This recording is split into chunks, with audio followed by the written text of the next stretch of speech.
ረጋግጦ ማጸኔን በወደቅኩበት ረጋግጦ ሳምንት 2 ሳምንት ድረስ ደሜ መቆም አቅቶት በቃ እንደ ብሄረድ ሞዴስ እያደረኩ ምጋበው ተመታው ምናምን እና በሳቱ ከደረጃ ላይ ሁሉ ፌንት ሰራው። እዛው በተኛውበት ለካ እየቀጠቀጠኝ ነው። አይኔን ስገልጥ ስነካ እንትን ያለኝ ነው እየመታኝ። በቃ ሁሉም ነገር በሱ ቁጥጥር ስር ነው። ከፈለገ መደብደብ ነው፣ የሚፈልገውን ሰው ወደሚፈልግበት መጥራት ነው። ምንድነው ሰውየው እሱ እንደዚህ ሲመታኝ በቃ በቆምኩበት ደም ወደ ላይ ይፈሳል። ዝም ብዬ ቆማለሁ። የፈለገ እናንተ የጥቅም ተካፋይ ካልሆናችሁ ወይ ገንዘቡ ካላጓጓችሁ በስተቀር እንዴት ነው አንዳችሁ ደፍራችሁ ለሰው ልትናገር ያልቻላችሁበት ምክንያት ምንድነው? አርሰናል ከተሸነፈ በቃ ያለታማ ሁሉም ነው በጀማል ነው የሚደበደበው። ግማሹ በጠርሙስ፣ ግማሹ በሺሻቃ፣ ግማሹ በቻርጀር በቃ እንደዚህ ነው። ምን በደላችሁት ነው ይሄን ያህል? ፓስ ሞንታርጎ የምታሰርበት ሰንሰለት አለ። በጣም ወፍራም ሰንሰለት። እሱ ነው የመታት እጇም ማለት ነው። ሌላም አለች እንዲታኝታ በመዶሻ እንደዚህ ተመታች። አስተናጋጅ ነን አላላችሁም እንዴ? የሆነ ጊዜ ላይ መናኸሪያ ውስጥ የሆነች ልጅ ታርዳ ተጠላለች። ሽንት ቤት ውስጥ ከታችሁ እንደዚህ አድርጎ ሽንት ቤት የወንዶች ሽንት ቤት አለ አይደል?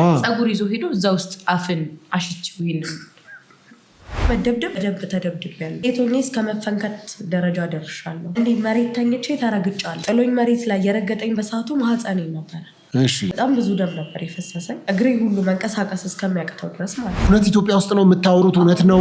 ሄዶ ብዙ ሰው ነው ህይወቱን እያጣ ያለ። የሆነች ጓደኛዬ ከዛ ቤት ለመውጣት ብላቸ ገዝታ ነው እጇን እንደዚህ የተረተረች። አካባቢው ላይ አትወጡም? ሰፈሩ ላይ ኧረ እንኳን ሰፈር በር መውጣት አንችልም አለ የሚቆልፍብን። ምንኛ ነው የምትጨፍሩት?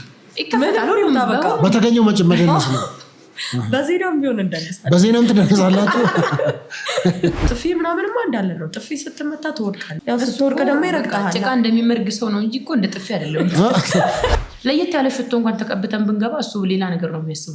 የሆነ የቱርክ ፊልም ነበር ቃና ላይ የሚተላለፍ የውበት እስረኞች።